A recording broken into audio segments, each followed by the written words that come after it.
So, unang-una mga kabayan ay puntahan po natin or i-open natin yung ating Google or Chrome and then search e-travel or e-travel registration. So ayan, ito po yung unang lumabas mga kabayan, e-travel. So Philippine One-Stop Electronic Travel Declaration System. So click po natin to mga kabayan. So ito na po ang kanilang website, e-travel. So makita po natin ang kanilang bagong website, no, Philippine Travel Information System. So enter your email address. So kailangan po nating i-enter mga kabayan yung ating email address. Okay. Again, enter your email address. Kailangan po tama and active ang inyong ilagay na email address. And then click continue mga kabayan.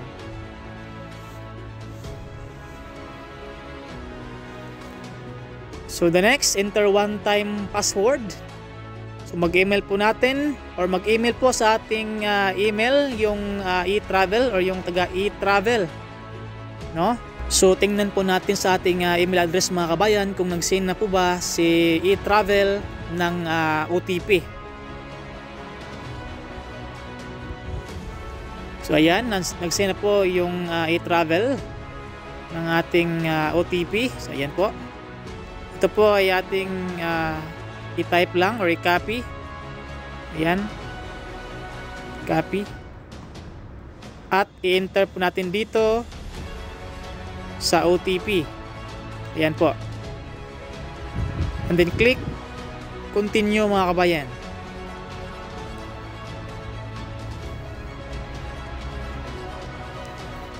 So the next step, okay, create your password. So the password must be at least 8 characters. The password must contain at least 1 uppercase and 1 lowercase letter. For example po mga kabayan ay capital letter yung una, tapos number, ayan po, and then confirm password,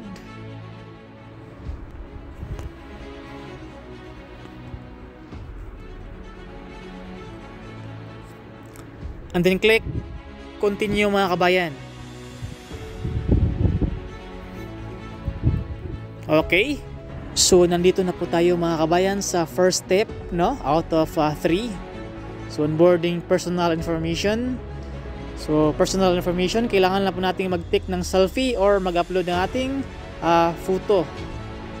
Okay, so click take a photo kung gusto nyo mag-selfie, or itong nasa itaas, ayan, local files, and hanapin natin yung ating picture na ating i-upload. Ayan mga kabayan.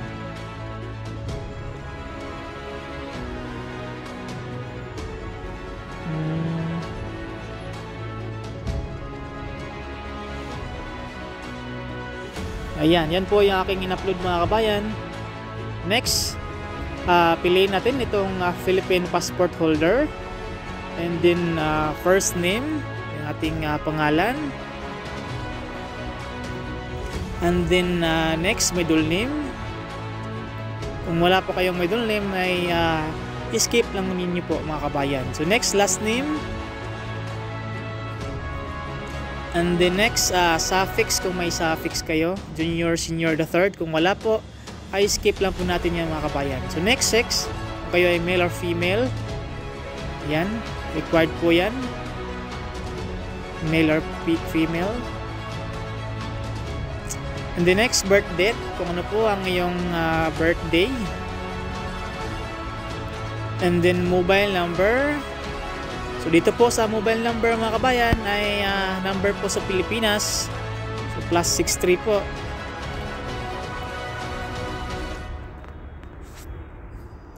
And then citizenship. Siyempre tayo ay mga Filipino or Philippines or Filipino. Ayan po. Sa ating citizenship. So next, country of birth. Siyempre sa Pilipinas po ko pinanganak mga kabayan. And then passport number, kailangan po ilagay natin yung ating passport number. Again, sa passport number ay ilagay po natin yung tama na passport number mga kabayan. And then next, occupation.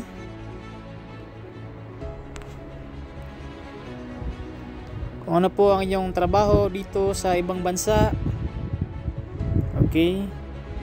So, meron po dyan, unemployed or worker, laborer, student, seaman. Ayan, housewife, domestic helper, airline crew, agriculture. So, ilagay ko po dyan mga kabayan ay worker. And then, are you an overseas Filipino worker or OFW? Yes. Ilagay ko po dyan mga kabayan is yes. Dahil ako po ay isang OFW.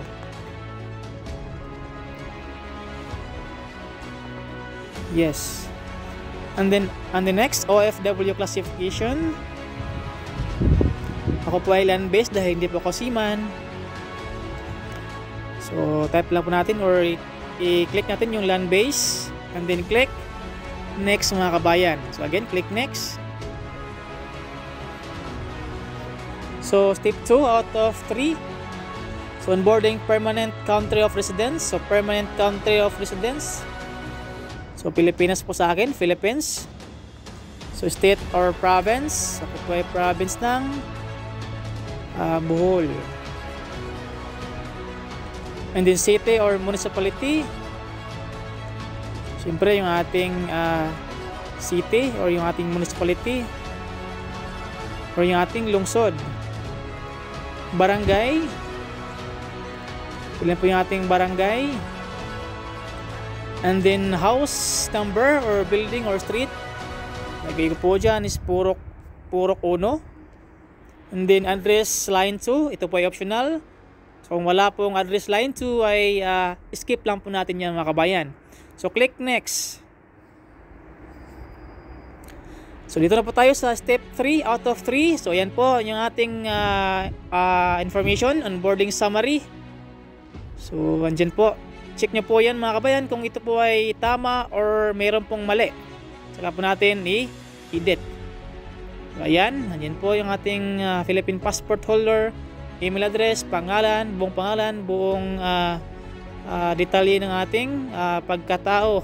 Charot. So, birth date, country of birth, citizenship. Okay.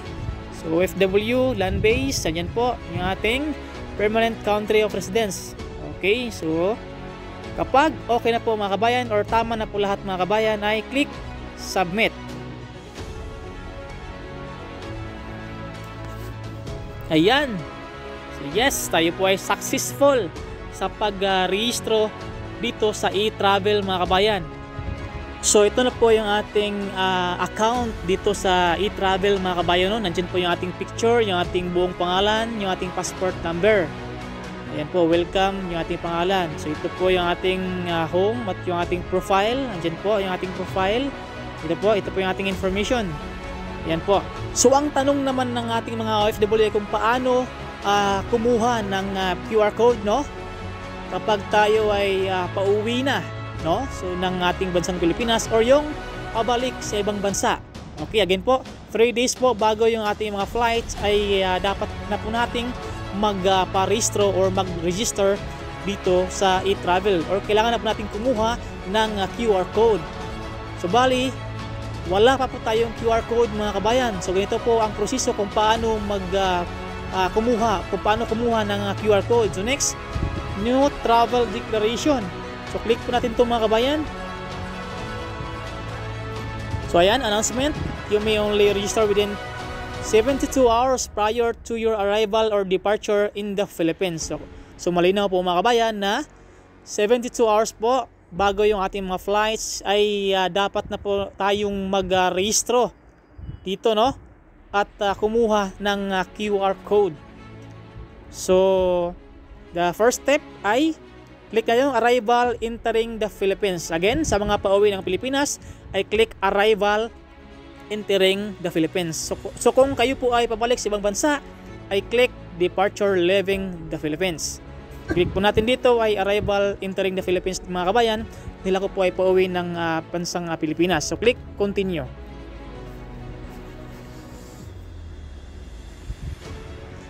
So bale, step 3 po. Hanggang step 3 po ang ating dapat i-fill up dito mga kabayan. So na new travel declaration. So step 1, travel details. So Philippine arrival via air.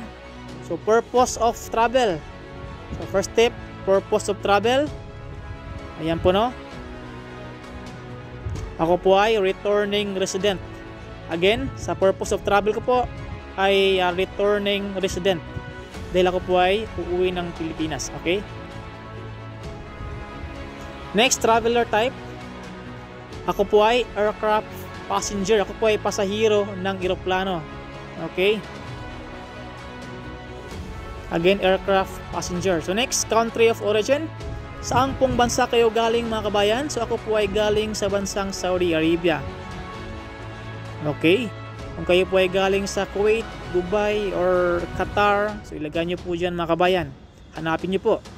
Ako po ay galing sa bansang Saudi Arabia. Hanapin ko po ang bansang Saudi Arabia.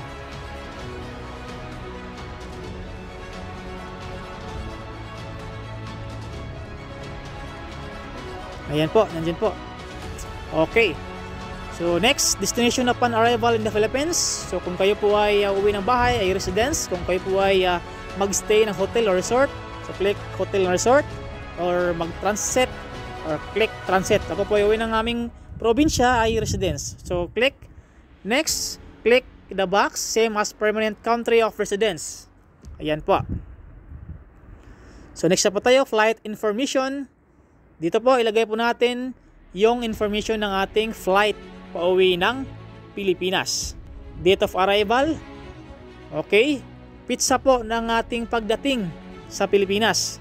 Again, pizza po ng ating pagdating sa Pilipinas. So ngayon po ay 11. So ako po ay darating sa 14, February 14. Okay. So name of airline, ano po ang pangalan ng inyong airline or ng aking airline? Hanapin niyo po or hanapin ko po yung aking eroplano. So ako po ay Etihad Airways or Airlines.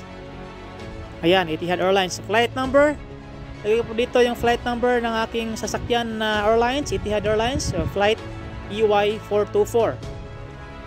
Okay. So automatic na po ang airport of arrival. So Ninoy Aquino International Airport Terminal 3. So dito po seat or bid number, ito po ay optional mga kabayan. Okay, so click next. Okay, so step 2 out of 3, self declaration. So countries work visited and tested in the last 30 days, ito po ay optional. Okay, so next, have you had any history of exposure to a person who is sick? O kayo po ay naka-experience, no? Na nakasalimuha ng mga taong may sakit. Click po no. And then next, have you been sick in the past 30 days? So kayo po ay nagkasakit sa nakalipas na 30 araw. So kung hindi po, click no. Again. So next, click next. So yan po, ito po yung step 3 out of 3, no travel declaration, summary. Yan po yung ating personal information at permanent country of residence. And dito po sa travel details, Philippine arrival via air, andyan po. So tayo po ay returning resident, aircraft passenger, ayan po. At tayo po ay galing sa Saudi Arabia. And the next, flight information, andyan po yung ating flight, yung ating airlines. And the last is health declaration. So yan po yung ating mga detalye mga kabayan. So pagkatapos po niya, kapag tama po lahat yung ating nilagay dyan or in-input na mga data, ay click submit mga kabayan. Okay, again, click submit. So ayan, congratulations, tayo po ay successful sa pagkuha ng ating QR code. So ito na po yung ating QR code mga kabayan. Okay, nandyan po yung ating pangalan at nandyan po yung details, no, ng ating biyahe pauwing Pilipinas. Okay, so check po natin yung ating email at nag-send po si eTravel sa atin. Ayan po, registration complete. Ayan po yung ating QR code. Tayo po ay successful mga kabayan sa pag-rehistro dito sa bagong eTravel ngayong 2024. Okay, and Hanggang dito na lang po mga kabayan. Sana po ay nakatulong itong ating video ngayong araw bilang guide sa ating mga OFW na pauwing Pilipinas. And sa lahat ng mga OFW na pauwing Pilipinas, ingat and God bless yung lahat mga kabayan. Thank you.